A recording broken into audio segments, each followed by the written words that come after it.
Station Sac Sports 1140. I am Double J Johnson, rocking with my guy FP Trey, FP Santangelo Jr. And as you heard Simone say right there, we are joined by NBC Bay Area 49ers insider Matt Maiocco. Matt, what's going on, my man? Nothing too much, gentlemen. I'm just heading home from another day out in Santa Clara training camp, and so they're getting back at it in a couple days here on Saturday night against the Broncos, and they obviously have a lot of work to do. Matt, as a lifelong 49ers fan, and as you said, we're kind of getting back to, the next step, preseason game number 2, and as a fan of yours, you've graced our airwaves quite a bit, and your counterparts, we stay up on the up and up. I feel like I read something every single hour on top of the hour for the 49ers. I start with this, Matt. Give me something that I don't know so far about this team, please. Something you don't know. Well, that was I need to know what you know. Probably everything. I don't know. But what I don't know. It's funny, and this is something you obviously know, but I've been on national shows, and people nationally think that there's some quarterback competition. And not just talking about the number 2 job, like people, I think, are unconvinced that Brock Purdy is the number 1. And this is something that has been known, obviously, here in the Bay Area in Northern California for months, since the end of the season last year, that if Brock Purdy is healthy, Brock Purdy is going to be the starting quarterback. And the thing that I would say about where Purdy is I'm watching him throw, and he looks like he's throwing the ball pretty well. 2 things can be equally true, though. He can be throwing the ball pretty well, and a lot of those throws are going to the opposition. So there have been a lot of interceptions in camp, more than you would think just by watching the practices, from the sense of it's not like he's throwing the ball all over the place. There's been pretty tight coverage. There's been some tipped balls, a lot of interceptions. And I was just asking Kyle Shanahan about this a couple hours ago, and there just doesn't seem to be a whole lot of concern about that. He likes that Purdy is a very aggressive quarterback and that he's, quote, ripping the ball. So I've never really seen too much of a correlation, to be honest with you, from practice field to the actual games. But I would say right now the 49ers are pretty pleased, and I don't mean that pun intended, pretty pleased with how things are going this training camp, and especially as it pertains to the health of Brock Purdy. Matt, why do people put so much emphasis on these 10 interceptions? Like, when did this all start to happen? When did you start to notice in your career that people care about reps in practice in training camp? Yeah, I would say since social media.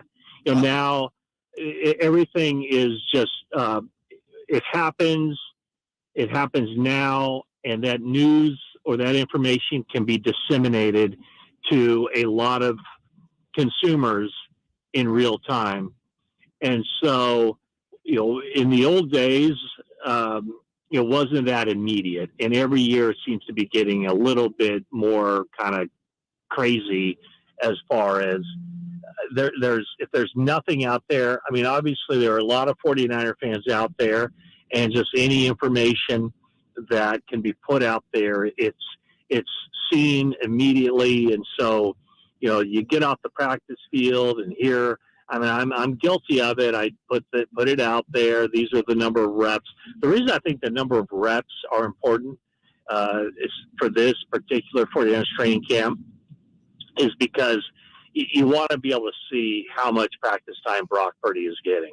This is not ordinary circumstances where a guy just goes into camp as the number 1 guy and there's no questions asked or anything. He's coming back off a very significant elbow injury. And it's an injury that a lot of people, even experts in the field, did not think that it would enable him to be ready for the start of the regular season. So the number of practice snaps are important, but also people just want to see, when people are not at training camp practices. So we're the eyes and the ears for people. And I put the information out there how you decide the importance of it is another thing. And I think a lot of people just make everything out to be either the best thing in the world or the worst thing in the world. And so that's why I think that kind of meaningless information in a lot of ways, why it gets a lot of attention. Joined by one of the best to do it, Matt Maiocco of NBC Sports Bay Area, 49ers insider.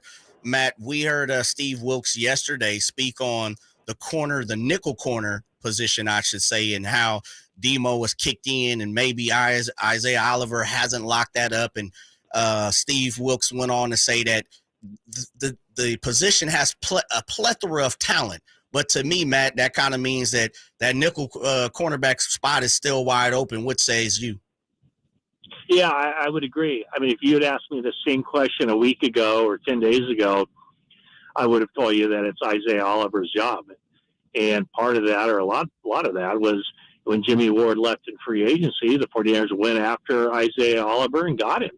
And at one point in the offseason, Steve Wilks said that he considered Isaiah Oliver one of the better nickel backs in the league. But we've already seen the 49ers backpedal off that, which I guess is the right term considering that position, a lot of backpedaling at the cornerback position.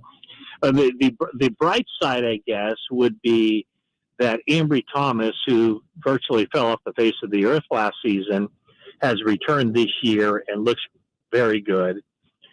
Samuel Womack seems to have made some pretty good strides since his rookie season. And so in the 49ers' quest to get their 5 best defensive backs on the field in nickel situations, one of their scenarios is taking their outside starting cornerback, Diamador Lenore, moving him into nickel in only those nickel situations, and then bringing Womack or Ambry Thomas to take Lenore's job on the outside. And so from that standpoint, maybe there's a lot of moving parts there. I know they haven't liked to do that in the past. Last year was Jimmy Ward, and for the 6 years before that, it was K'Wan Williams. So that would, to me, is probably, probably the biggest question mark about this team, or one of the question marks. I think another question mark would be right tackle. How's Colton McKivitz gonna hold up there as he takes over for Mike McGlinchey? And then on the other side of the ball, you got who's going to be the first off, is they got to get Nick Bosa back with the team and happy with the new contract. But who's going to be the defensive end opposite of Bosa, and then nickelback? So on a team with very little question marks, that would be 3 of them right there. Matt, I have another question mark for you. Trey Lance. I don't know if you've heard, but this guy's getting crushed after his performance on Sunday. And I believe personally it's been unfair just because of the lack of reps. But, Matt, do you see a future where Trey Lance can be part of this 49ers roster? And is there something he could do Saturday to really solidify his future with the 49ers? Boy, it's what the difficult thing for him is, he just doesn't have a lot of experience. And that's something that you cannot underestimate. Because I think with him, he basically was a starter in college for 1 year. So he's, what is he now, 3-5 years out of, this is 6th year out of high school. He's only been a starter 1 season. And when the 49ers drafted him, they saw a lot of upside. They liked the way he did play action. They liked the ability he showed. They liked his decision making. They liked everything about him. And, people now are like, well, why didn't they take Justin Fields? Well, they pretty much immediately thought that Trey Lance was a better pro prospect. One of the things that scared them off about Justin Fields was his ability to process. He played for one of the top teams in college football, Ohio State, and he still took a lot of sacks at Ohio State, and that was scary to them. And you look at how he's played with the Bears. He's been a great runner, a little bit more inconsistent in the passing game, and also continues to take a lot of sacks. But the problem with Trey Lance is last year was his opportunity. And this year would have been his opportunity, too, if there wasn't a Brock Purdy who stepped on the scene and played really good football, including 2 games in the postseason. So Trey Lance now needs to step up. He needs to show that he can get better with the reps, that he's getting limited reps in practice. He's going to be getting some reps here in the rest of the preseason. But, hey, let's face it, it may never work out for Trey Lance, and it might be no fault of his own, because if Brock Purdy is the guy that everybody thinks he is, and if he stays healthy, then not Trey Lance, not Sam Darnold, not anybody else will ever get another chance with the 49ers, because it's Purdy's job. Joined by Matt Maiocco of NBC Bay Area. Matt, I guess I have to get the common sense question of the Nick Bosa update. Can you give us anything here? No, I really can't. Both sides have kept the contract talks completely under wraps. I do think it's starting to get maybe not panic time, but they've had a pretty good track record, the 49ers have, of signing these guys and getting them in camp so that they don't miss much time. It just seems to me that, at least initially, the way training camp started, these sides were far apart when it came to contract talks. And, maybe it's not time to push the panic button yet as far as getting Nick Bosa ready, or, getting him in uniform for the start of the regular season. But I do think that the more time he misses, as far as practice time, he's never going to probably play an exhibition game with the 49ers as long as he's around. But I do think that the more time he misses from practice, the more susceptible he becomes to injuries once he does show up. So 49ers have not expressed any panic. John Lynch says there's no concern about getting him signed, but I'm going to go the contrarian on this one. I think there should be reason for concern at this point. He's missed a lot of time, a lot of practice time. Matt, real quick to follow up, he can't get back.